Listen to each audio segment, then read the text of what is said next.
Welcome to another edition of Len's Burning Bush. I am Len Harvey. Before I bring on my guest for the week, I want to talk about what's really burning my bush. Today, a little somber bush. We'll talk a little bit about it, but we've all heard Alan Jackson aptly sing, "Where were you when the world stopped turning that September day?"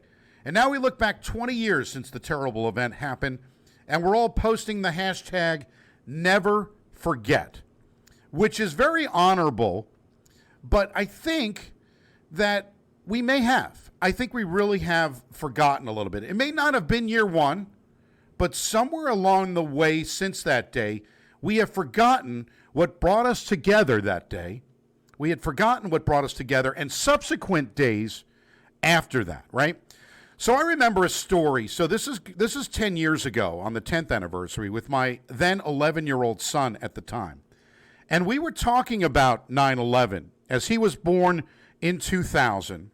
So obviously he hadn't remembered September 11th of 2001 at that time. And we were talking about it, and this was after baseball. We talked about all the first responders who helped get people out of the buildings. So he says, if I was there, I would have run into the buildings and try to get them all out. Now, obviously, that did happen, right? It was unselfish acts. Things that we all don't do enough of. We're all guilty of this, right? We are guilty of the fact that we don't necessarily, have that. We don't do the things that we need to do. So my friend Mike Haggerty, who has been on the show before, he posted something along those lines today, and I thought it was pretty applicable to what we were kind of talking about today. As important as it is to remember 9/11, what I'm thinking about as much, and Mike says, is 9/12. As so often happens, tragedy brings people together, and sadly, we no longer have that sense of unity. So I think he's right. I think what happens is we should always remember 9/11, but 9/12 is just as important to remember all of that. The sense of shared purpose for the greater good, he says, will be a long time before we ever get that back, if at all. It's just a thought. Now, it is a good thought. While we look back at the tragedy on that September day 20 years ago, let's look back and see how we all pulled together to help each other. And in 2021, stop with the me versus them mentality. And like we were with the We Are the World song, right, from 1985, come together as one. Let's never forget 9/12 as much as 9/11. Use this day and as many others as well. Use it. Give the perspective. So here's the thing. It's on days like today that give you perspective that it can all be taken away in a second. Thank you to all the brave men and women who helped to keep us safe from those moments ever happening again. To the families who lost people on that tragic day 20 years ago, thoughts and prayers are with all of you. And with that being said, it's time to bring on my guest for the week. He is a top-notch marketing executive, radio professional, who is making his second appearance on Len's Burning Bush. Last heard on September 19th, 2020. Go back and listen to that episode about the Jewish New Year we talked about. Let's welcome my non-Jewish friend, Yes. Angelo Fioris. And Angelo, it is so good to see you, talk to you. And I know this kind of topic is near and dear to your heart because you lived it and you posted something, and we'll get to that in a second. But Sure. it's what are your thoughts about remembering 9/12 as much as 9/11, right? Yeah, Len, especially in those immediate days after what happened on September 11th, which we'll touch on in a little bit.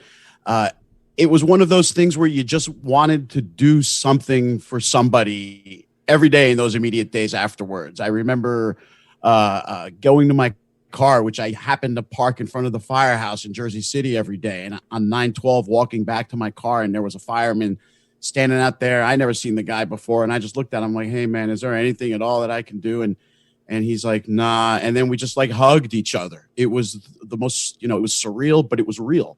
And so that was what it was like. You just wanted to help in some way. And we all bonded together, and no one said, hey, you're a Republican. I don't want you giving me a free, any help, free hand today. No, thanks.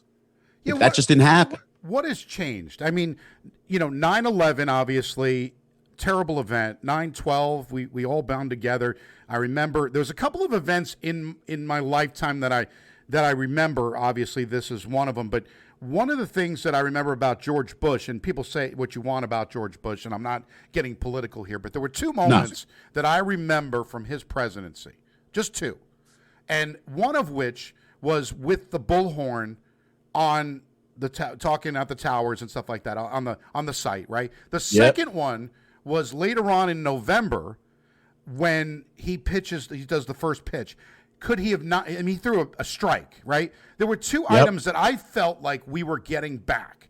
When those two things, like I felt good about it. It was kind of like a feel-good story. So say what you want, Democrats, Republicans, that's not what we're here to talk about. But I think we need to forget Democrat, Republican, and really just kind of work together to remember that moment when afterwards we had to all come together, right? Absolutely. I remember coming out of work one morning and just walking down to the water there in Jersey City and helping load up barges, of water and supplies for the responders and the rescue workers that were still down there. And this was on the 14th, 15th, 16th, in those ensuing days afterwards. And I didn't know any of the people down there loading those barges. I just got in line and started helping, Yeah, I mean, it's just such a terrible thing that happened. And again, we don't want to get too somber. This is a comedy show. we want to, but we have to talk about it because the anger and the burning my bush is the problem with everyone today is all, never forget. But tomorrow, the next day, we do forget. And I think we have to keep remembering what makes us great as a nation, right? What makes us great as a country. And that is to be able to work together. And if you watch the last, 5, 7, or even going back to 2008 to current, it has been awful. Like it seems like there's more divisiveness now than ever. Well, everyone's too busy trying to point out differences and forgetting about the similarities, which are much more so existent than differences, Len. Yeah, exactly. And I think we need to remember that. So everybody who sits there and goes, never forget, please, take that edict because you have forgotten.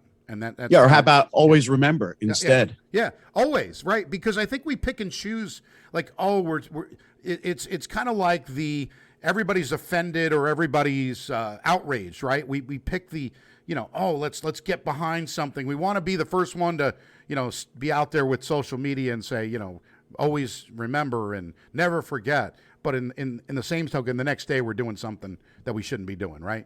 Right. It's kind of that way. Next day you're flipping the guy the bird that just cut you off on the road. Exactly. So much for that, right? So much for togetherness, right? Brotherhood. There's well, speaking of brotherhood, the NFL began, right? And it's a marketing machine. It doesn't matter what happens. The NFL just continues to just keep on keeping on, right? That's right. So Thursday night football began, right? And you had, of course, Tom Brady at 44 years of age, looking younger than you and I.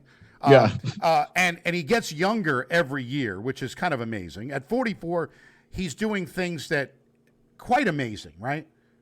Even he says he's doing things that he couldn't do at 24. Yeah, I again, it must be the avocado ice cream. I'm sure. Has to be the avocado ice cream. But the ratings were through the roof, apparently, for football, because everybody loves football. I talked about this on an episode a couple of weeks ago where can we just watch baseball for a change? Like, everybody always says how baseball is so boring, but everybody just can't wait for football. When in reality, it's 11 minutes of actual action in an entire 3-hour game. But that's another story that I had brought up. But the ratings, apparently jumped 20% off of last year.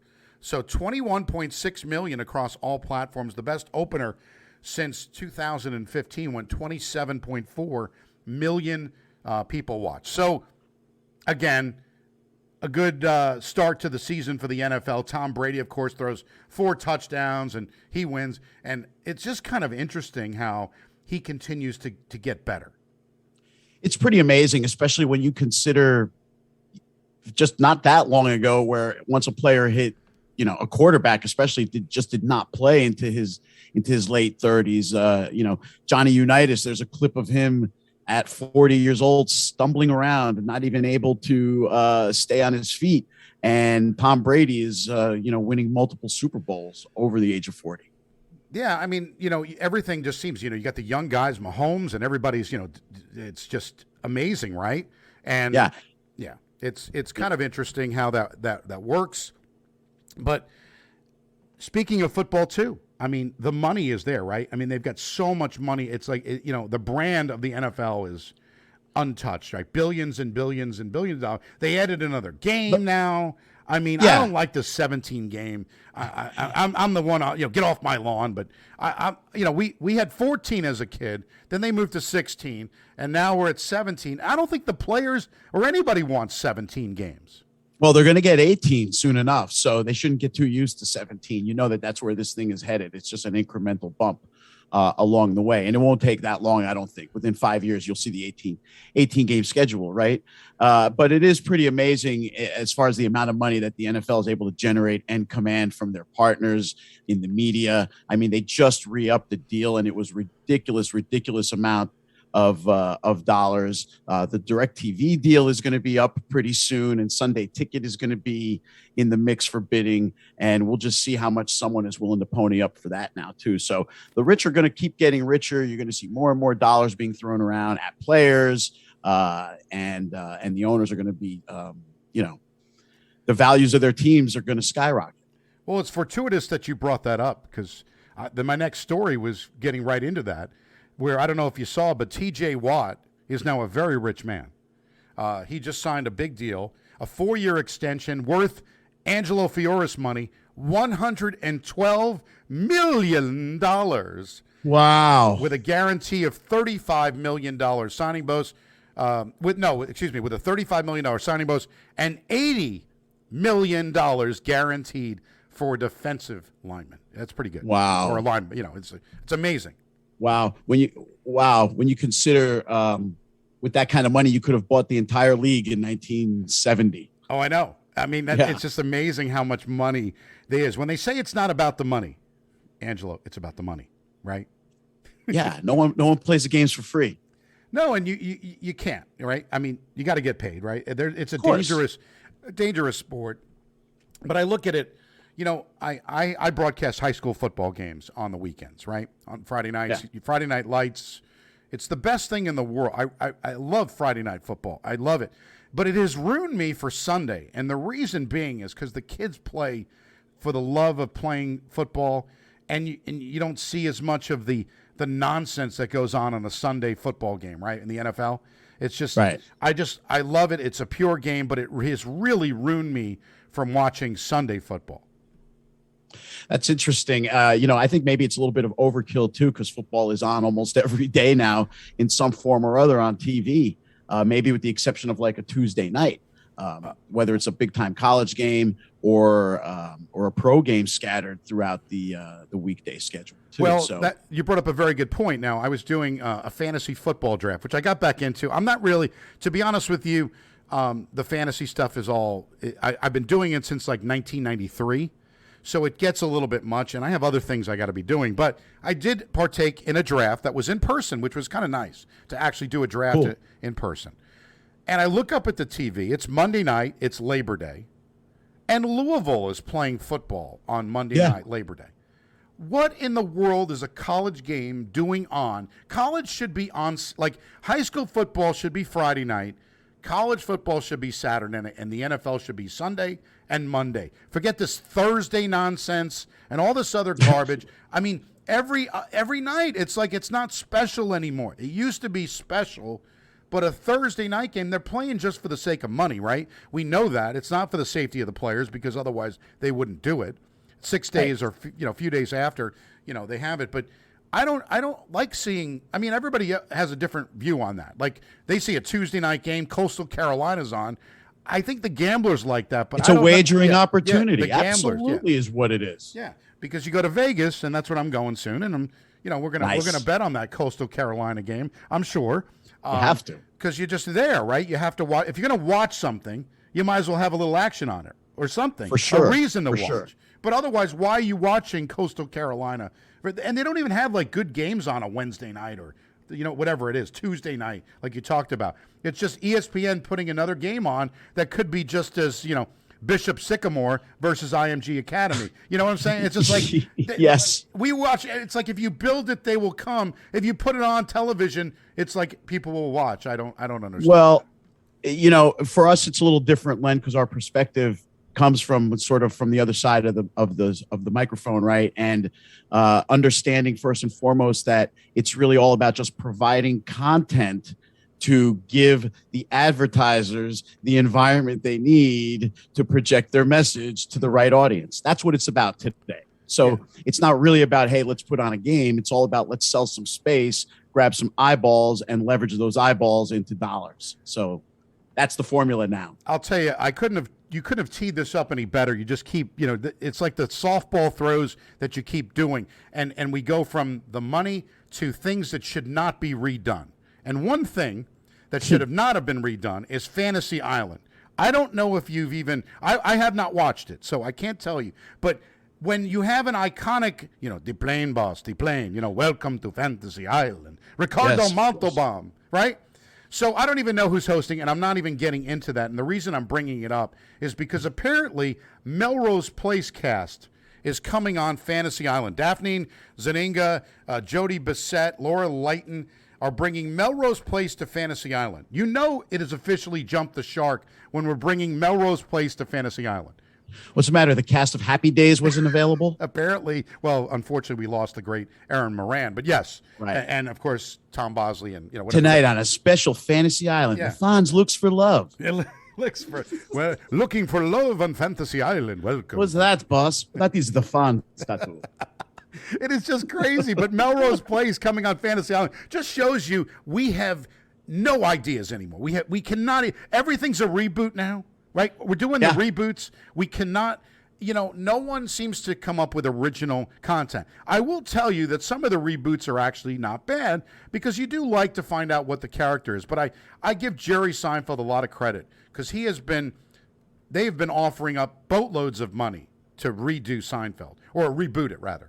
And he has said, no, I'm not doing that. Yeah. I mean, he did a little funny one. If you remember Curb Your Enthusiasm a few years ago, they had they were doing a reboot on Curb, and they had it was actually brilliant. I thought it was funny. It was very funny, and that's all you need, right? I mean, it's nice to keep up with your people. I mean, I did watch the Fuller House. I got to admit, I didn't. Did you? I thought that was okay.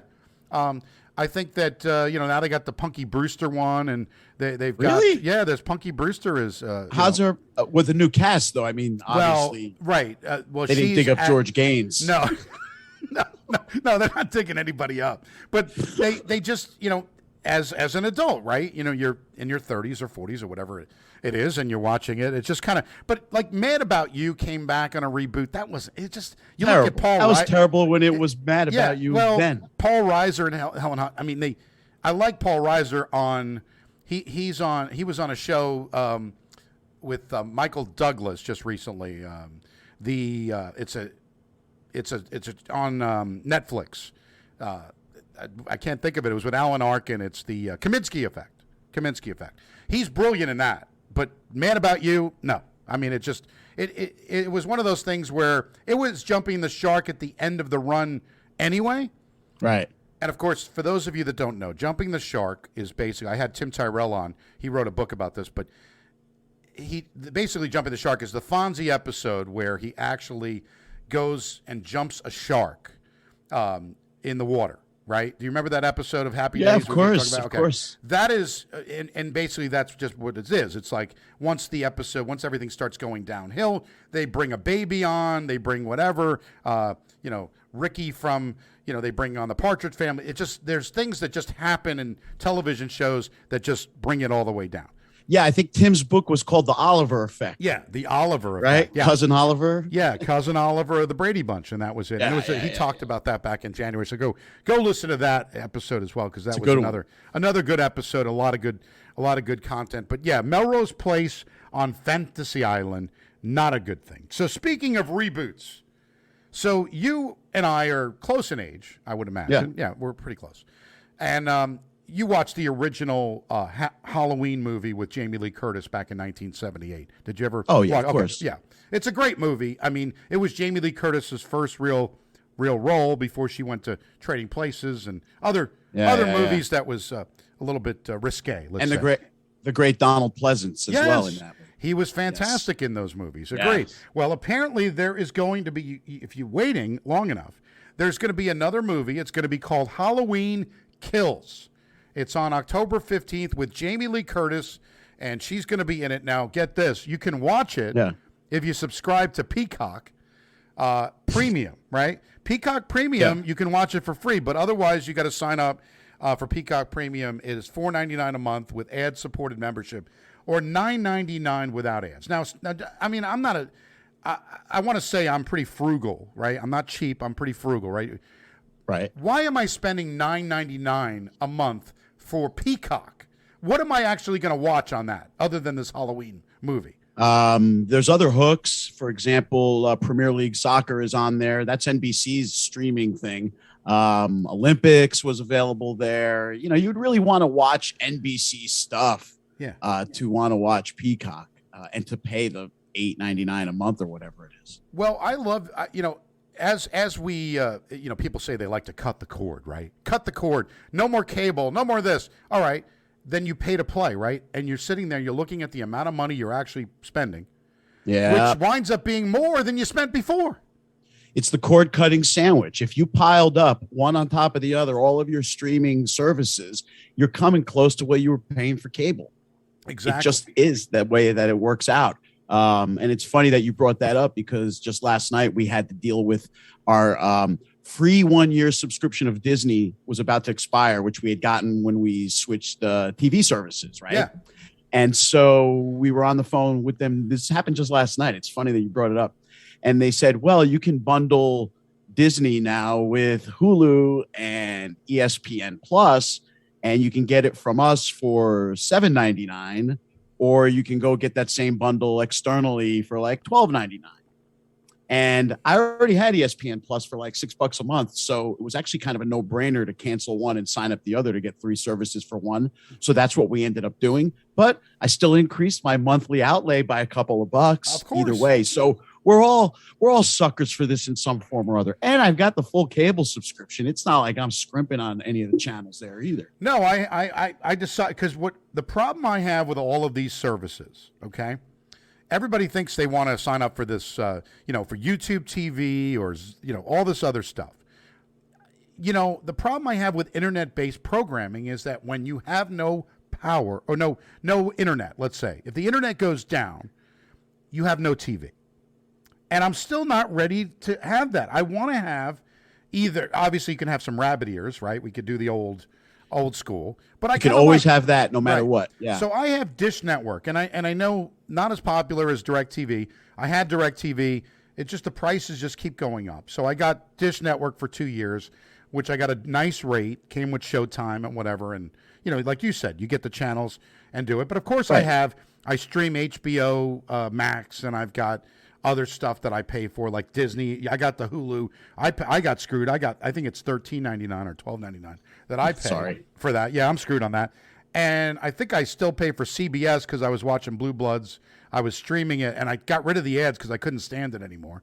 But it's like, and I got Netflix, but I have Netflix free through T-Mobile. So it's like, you add it all together, and the amount of money we're spending, we could feed a third world country for the amount of money we're spending on television.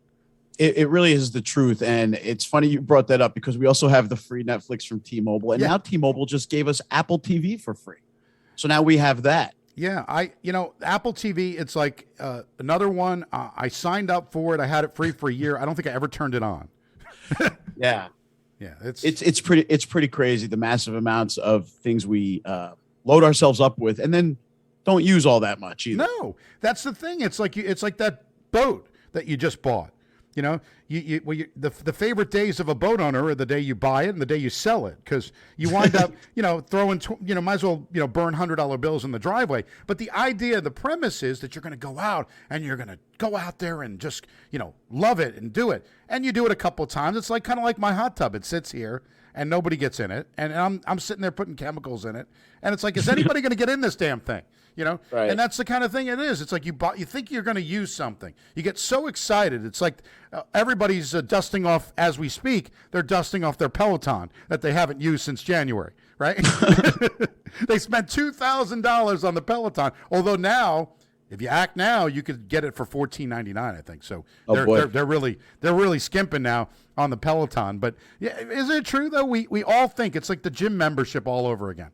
You join in January, you think you're gonna have that New Year's resolution, and you wind up by January 16th, you're like, you know what, this was not a good idea, and you can never get your $10 a month back, so you're paying that's another $10 a month. It's just like, oh, we just donate that money because we never get it back.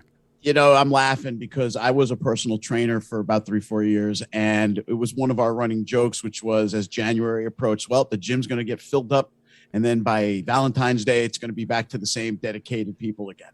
And that's typically the flow and what happens. And it's sad because people know they need the help and they need to get their butts in there, and they pony up the money, like you said. And then what happens is after those first couple months, it kind of wanes off. Life takes over again. And many people won't cut the membership because they'll keep paying as like a motivation to get back in. Yeah. Right. Like, I'm not going to cut it. I'll keep paying and it'll make me get back in there. And it almost never works out that way. That's why you're better off not doing it. I mean, I hate New Year's resolutions. I did an episode on that. I mean, I think it's silly.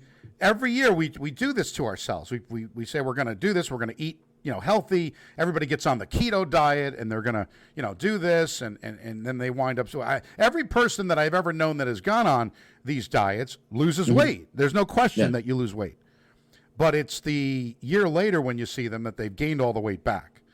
It's kind of the interesting thing because you can't keep that kind of eating all the time. Like it's not have those diets aren't sustainable. No, right. Nothing is. But it's like that's what they tell you. You see Rob Lowe now with the Atkins stuff, and he's sitting there with the brownies. He's not eating that stuff. I mean, come on, Rob Lowe.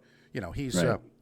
I saw About Last Night the other day. It was on. It was kind of. We were talking about that movie last week. Yeah, that's funny you brought that up. Yeah, it's an interesting movie. Demi Moore looks great in that movie. She still looks great. I mean, Demi Moore is fantastic even now. I don't know if you saw about 5 years ago they had the Bruce Willis roast, and she came on. I watched that one. That was pretty funny on Comedy Central. It's just amazing. Well, we go from dieting to dating. And the reason I want to bring the dating app up because people go. Are you asking me out? Yeah, I'm asking you out because you and I, let's be honest, Ange. We'd have a good time together, and we'd have as much of the other stuff as we would have now. But anyway, interestingly enough, there's dating apps out there like Tinder and other things that you can get on, and people do get on these dating apps.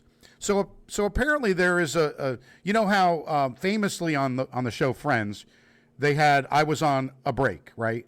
And Ross wrote the 17-page letter about that he was on a break, right? That we were on a break, right? Well, apparently there's Annie Wright, and she's 21. God bless her.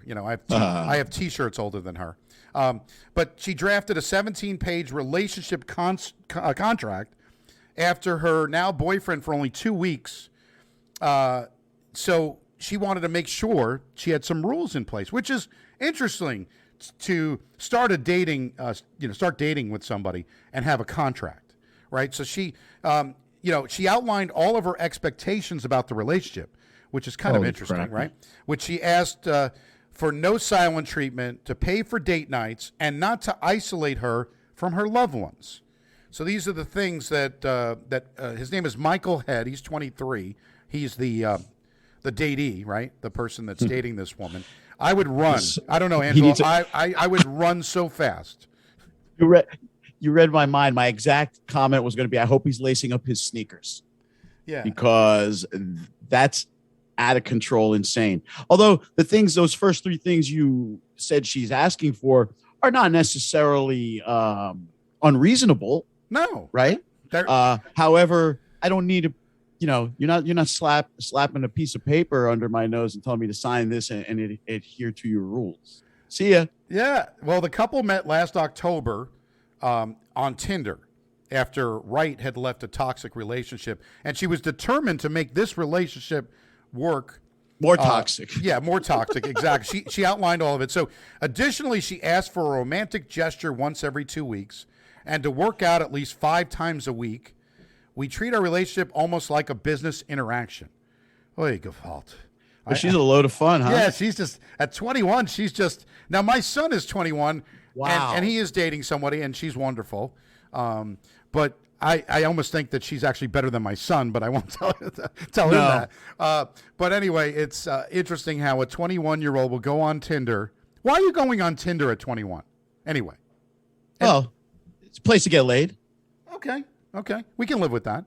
But Yeah. it's just, I just don't understand nowadays with the dating and stuff. Thank goodness, I don't think I can get into that. Do you ever see classically the movie Harry Met Sally in the one scene when they finally, Harry and Sally finally get together and they call, the two friends and they're sitting there and they answer the phones and finally they lay back down in bed and they say, "Don't ever let me get back out there again." And that was in Right, 1989. And Right. it's still not any better than it was in 1989. Matter of fact, I think it's worse. I think it's worse now with these dating apps and these crazy people and the ghosting. And, people don't ever want to give you their honest opinions and they just kind of ghost you, right? Yeah. Well, I will say I did meet my girlfriend on a dating app on OkCupid. Very 8 years good. ago, 7 years ago, almost. Yeah, 7. Okay. 7 years ago. And- Yeah. Going strong. Well, good for you. And my sister-in-law, after she had gotten divorced, she went on one of the apps and she met a tremendous person, and she's together as well. So dating apps do work, but it's kind of interesting how this. I'm sure she didn't put a 17-page letter together to a contract that says No. because I think you would have run from that. Yeah. Yeah. And I'm pretty fast, too. Yeah, well, I know that you used to run a little bit. I get that. So, Ange, we could do this all day. It's kind of could. fun. Of course, we'll have you back on because Sure. this is what we do. September of 2022. Yeah, we'll just keep it. And it's funny. I never planned it that way. This is interesting. People think like I'm planning this. This is the 75th episode of Len's Burning Bush. So Nice. God help us all, right? God bless us Was all. that everyone. the Diamond Jubilee episode? That's right. That's the one where I get the extra miles, right, from Delta. Right. It's 75 episodes of all of this ranting and nonsense. Go back and listen to all 74 episodes. You can like Len's Burning Bush on Facebook at Len's Burning Bush. You can follow at Len's Burning Bush on Twitter. Please follow. I mean, somebody do something. We're on YouTube as well.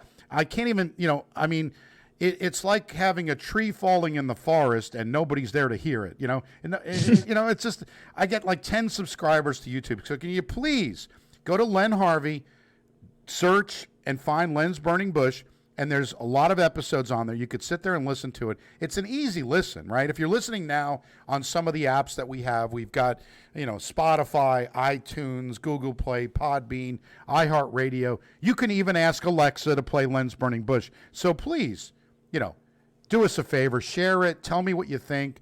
It's a lot to put out this content every week. That's all I get to say. You do a great job. Congrats on 75 shows, man. That's a lot. That is a lot. I have not taken a week off. Not a since I single started. one. Not a single. Now, granted, I have been on vacation, and I have an episode where I recorded earlier, which I don't tell anybody, but I'm just doing it now. That's kind of the. But I put episodes like, for instance, I'm going to on a trip next week, going to Vegas. Gonna Sweet. probably sit at the sports book at Bellagio on a Sunday. That's the best experience ever. So much fun. Matter of fact, they actually offer up, and they did before COVID. They actually had people that would come around and give you a massage while you're watching football. I gotta say, That's living, baby. There's not much better than that. Drinking. No. Well, so put it all together. We got drinking, watching football, and getting a massage. Does it? I mean, as a guy, that's probably the top 3 right there. And then a nap right after. Oh yeah. I did fall asleep in the chair at some point. So you go. yes, See? so that's the thing. So that'll be happening. So, but there will be an episode. Matter of fact, Susan Aller is coming on. She is on next week. She's awesome too. That's going to be a good one. Yeah, she. And it's funny because I think you followed her last time, or she followed you. I don't remember, but we're doing it again. It's the same rotation, huh? Same rotation. And this again is not. And I feel bad. We mentioned Mike Haggerty earlier. He was on, I think, before you guys, and I will have him back again as well. I will get Mike to do it. We have some pretty good guests lined up coming up in the next couple of weeks. We have Sarah from the Danny Bonaduce show in the morning in Seattle. She's coming on. She's the co-host of that. She's coming on the 25th. I've got some shows in October. Tanya Memi's going to join again. She was on previously in February. She's going to be back again to talk about her new show, and that's on October 2nd. And we just have, one after the other. It's just people continue want to come on this, Ange. I don't know why. Well, I'd love to be back again soon, too. Well, there you go, Ange. It's a pleasure. Stay safe, my brother, because, again, we always talk about this, but the world is a much better place with you in it. And, hey, thanks, and my best to your relationship of 7 years, and I feel for her. But, Vonda feels for herself, too, believe me. Tell Vonda to call me because I have stories. I have stories. I'm no picnic. We're all no picnic. Let's face it. I don't know how women look at us. We're disgusting. Whatever. They have it so hard. But thank you, Angelo Fioris. You're a treasure. And thanks for joining. We'll do it again. I'm Len Harvey. Be back with another episode of Len's Burning Bush next week. So long.